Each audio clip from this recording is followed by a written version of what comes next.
Send me your art, I will rip it to pieces. Ain't gotta be in the dark about the troubles you have. Hey Chala, a bit of a rushed project, but the problems are clear. I have next to no knowledge over dynamic backgrounds, hence why I skipped it altogether. I have no idea how to properly shade and make metal pop out, so I decided to basic paint it instead. The colors on him are also extremely flat. I'm sure you can find many other problems with it too. The most obvious issue here is the skin shading. It is pushed into a very narrow range of full saturation red. Secondly, the anatomy near the shoulder here is kinda crooked, specifically his pec, which doesn't follow the arm that's going upward. Two things happen to the pec when the arm goes up. The bottom of it loses some volume, and the top part of it starts wrapping around the start of the bicep. Now to deal with the color. I'm desaturating it by a considerable amount. The lighting situation here looks pretty ambient, so we can just layer a new direct light on top of it. I'll be putting it to the left of the character. When it comes to the metal, the way it looks is almost completely dependent on the light sources of the scene. The shoulder plate here doesn't catch any light from the new left light source we added. So what I'm doing instead is thinking of a sky plane on top of the scene, which is basically just the brighter version of the background color. Metals will often reflect elements that are not actually visible in the frame, light sources being the most prominent ones. I'm brightening areas that are not facing upwards per se, but areas that are angled evenly between the upper skylight and the camera. But this little element on the waist is receiving light from the left, so I'm adding extra bright reflections here using the same logic.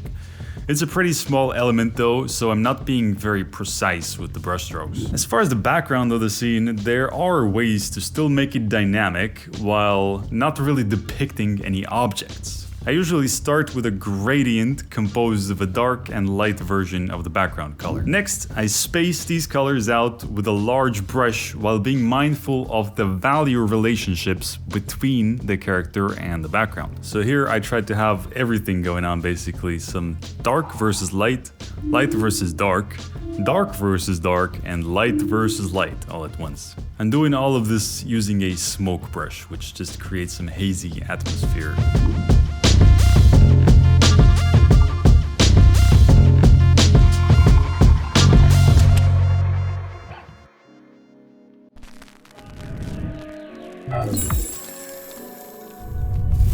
This is as far as I could take it. Feel free to roast. This one I feel like could use some extra contrast near the face and some clearer edge definition. First, I'm tackling the face and making the lighting a bit bolder and more clearly defined. And it's the same story on the hair. But back to the face. What I'm trying to convey here is that the warm light source we just defined doesn't actually reach the face. That means the face color will be darker, but the bottom facing planes will receive blue light from this hologram element. I also felt like the jacket sleeves should be a bit more shiny and have some reflections of this hologram element on them. I wasn't fully committed to it yet though and just added a zigzag pattern here for the time being. I decided to redraw them to get a better mental image of how the clothing folds fall here. The purpose of this is getting a better idea on how to shade it using its proper forms, because I'm actually thinking of all the forms. So now I have a better idea which planes of it are receiving light from the background and which are reflecting the hologram, which makes the whole piece a bit more clear, you know what I mean? But yeah, that's about as much as I'm changing about this piece.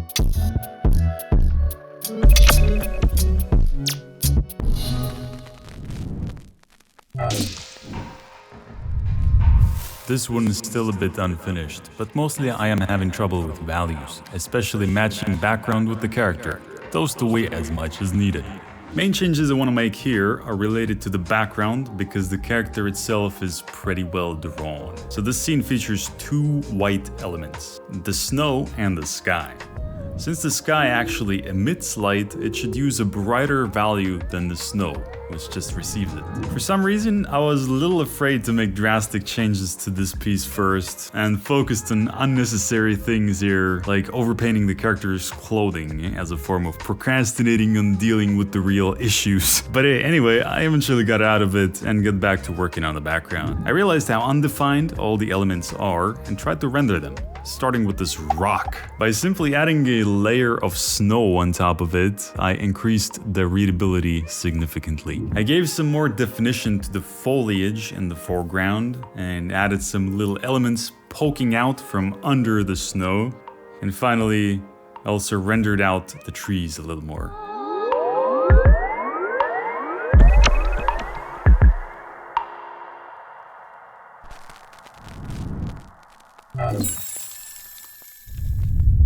It's supposed to be an alien thing charging towards the camera, but I don't really know how to do proper daylight scenes, and perhaps it could use some work on the perspective. So this is a pretty cool composition, but it's held back by a lack of proper form definition on both the character and the background. I'm not sure why I decided to render everything out with what looks like the smudge tool. I'm cutting out the character to a separate layer for easier modification of the background. I should have done the same thing on the previous image, but for some reason I did not.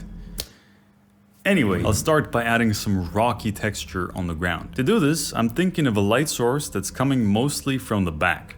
On the right side of the image, I'm doing the same, but using a red color that was already there. This makes it seem like an entrance to a cave or something, which is how I interpreted this piece anyway. I hope I wasn't wrong. But hey, moving on to the character for now, I'm starting it out by painting over the head using the same lighting logic. The front plane of the head will already be in shadow, but not the top and left planes, since those are still receiving some light from the sky. The right side, of course, will catch some of that red light. And now we gotta repeat this process all over the character to indicate which direction each limb is facing, so that the perspective would start reading properly. The torso, for example, is tilted forward, which means that its front plane is facing almost completely downward. So therefore I'm making it almost completely black. Another technique to implement here is contour lines, or at least some sort of texture that would act as a contour line. So this makes it more obvious what the perspective of each body part is. I only did it on the head here, but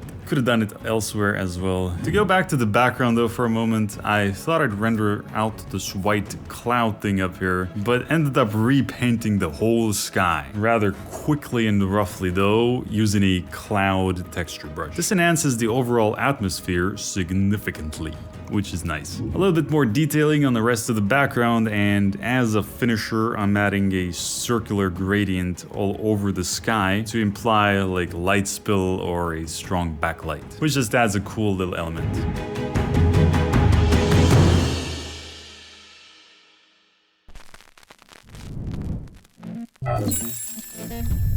My plan was for it to be a group whose shuttle crash landed on a foreign planet with an alien sentinel standing dormant. Well, this surely is an interesting piece. Your problem may be that you went in with the micro details on every individual part of the picture and didn't take into account how it looks as a whole. Because the first time I saw this image, I was just stuck looking at the bush and the rock. Then I noticed the big hand on the rock and saw the big dude. Only later I noticed that there were some guys having a picnic at the side, so I was like, what's up with that, dog? Then I read through the description once more and realized that this is a spaceship that's crashed. And then lastly, I understood that the oddly sharp lighting of the scene is caused by this hole up in the trees that the ship came through. All in all, it took me like years to decipher what's happening, which is not what you want to do to the viewer of your piece if your intent is to tell a story. The solution would be to plan out the composition as a thumbnail before you start rendering out anything. So I'm gonna be doing just that. The first and most major thing should be the spaceship that's crashed. So I'm putting it right here in the center of the image. I was internally debating whether I should put the fireplace guys like extra close to the camera or not, but ended up just putting them under the side of the spaceship, just to stay more true to the original. So the big guy in the background should be looking imposing, but not dangerous. So I'm making him take up more pixels in the image than the ship, but color-wise, I'm gonna be making him way lower contrast. I'm going for a similar side light as the original, but much more softer. The edges of the shadows were way too sharp. Edges of shadows will start getting softer the further back they go. The white spaceship is clearly the focal point of the image through the usage of strong light versus dark contrast with the background and the sharp sharp, straight lines of the wing, which contrast the organic, soft shapes of the background. Another issue in the original was that we couldn't tell if it was a normal-sized green guy and tiny humans, or just normal humans and the large green guy. Firstly, because of the shadow, secondly, because of the undefined nature of the background. So I asked the author what's going on there, and he said that there's just a whole bunch of big-ass trees. Take a look at these big-ass trees. So I'm throwing in some normal-sized trees in there as well to make the bigger ones seem extra big by contrast. The small trees are also in front of the large guy, which further blends him into the background. And as a final touch, I'm adding a big directional light ray, which creates an additional layer of separation between the foreground and background. And yeah, that's about it for this one, bitches.